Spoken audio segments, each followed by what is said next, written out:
کہ ذیل کے لفظوں کو پڑھ کر ان پر غور کیجیے۔ تو سب سے پہلے آپ دیکھیے کہ ہمارے پاس میں میٹھا سے مٹھائی، کالا سے کالک، موٹا سے موٹاپا، چار سے چوتھائی، زندہ سے زندگی۔ تو آپ ان مثالوں میں پہلے کھانے کے الفاظ صفت ہے، جیسا کہ میٹھا، کالا، موٹا، چار اور زندہ۔ تو یہ جتنے بھی پہلے کھانے کے الفاظ صفت ہے، دوسرے کھانے میں انہیں صفات میں کچھ تبدیلی سے جو لفظ بنے ہیں تو وہ اسم ہو گئے ہیں۔ وہ کیا ہو گئے؟ اسم ہو گئے ہیں۔ یعنی میٹھا تو یہ جو ہے تو یہ صفت ہے، میٹھا جو ہے تو صفت ہے، اور اس سے بننے والا لفظ جو ہے تو وہ مٹھائی ہے۔ تو یہ مٹھائی یہ اسم کہلاتا ہے، اور میٹھا جو ہے تو یہ صفت ہے۔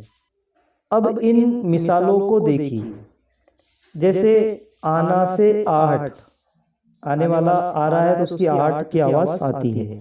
سینا سے سلائی، سجانا سے سجاوٹ، کھیلنا سے کھیل، اور پھسلنا سے پھسلن، اور آزمانا سے آزمائش۔ تو آپ دیکھ رہے ہیں کہ ان خانوں میں پہلے کھانے کے الفاظ جو ہے تو وہ فعل ہیں، فعل کے مصدر ہے، یعنی کہ جس کے آخر میں نہ ہو، جیسے آنا، جانا وغیرہ۔ تو جس کے آخر میں نہ ہو، جیسے آنا اور جانا وغیرہ وغیرہ، تو دوسرے کھانے میں انہیں مصدروں میں کچھ تبدیلی سے جو لفظ بنے ہیں تو وہ اسم ہو گئے ہیں۔ وہ کیا کہلاتے ہیں؟ اسم کہلاتے ہیں۔ یعنی آنا یہ جو ہے تو یہ فعل ہے، اور اس سے بننے والا لفظ جو ہے تو آہٹ، یعنی کہ وہ اسم ہے۔ اسی طرح سے اگلا دیکھیے آپ کہ آپ لفظ سازی کے باب میں دو قسموں کے مرکبات سے واقف ہیں، یعنی کہ آپ کو جان پہچان ہے۔ تو سب سے پہلا دیکھیے کہ دو معنی لفظوں سے بننے والے نئے لفظ ان میں کسی ایک زبان کے یا دو مختلف زبانوں کے الفاظ ملتے ہیں، جیسے خوش پوش اور تیز دھار، ڈاک ٹکٹ، آپ بیتی وغیرہ وغیرہ ایسے الفاظ بنتے ہیں۔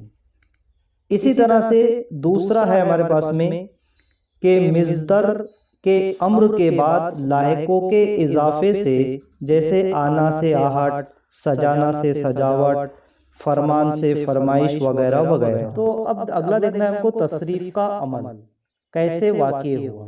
تو تصریف کا عمل یعنی کہ کھلنا، یہ جو ہے تو مصدر علامت ہے، مصدری سے نہ نکلنے سے نیا لفظ کھل رہا ہے، نیا لفظ بن رہا ہے، نیا لفظ سامنے آ رہا ہے۔ تو اس نئے لفظ میں اندرونی صوتی میں تبدیلی واقع ہوئی ہے، یعنی لفظ کھل کا حرف علت یہ جو ہے تو یہ نکل کر کھل رہ گیا ہے۔ کیا رہ گئے؟ کھل رہ گیا ہے۔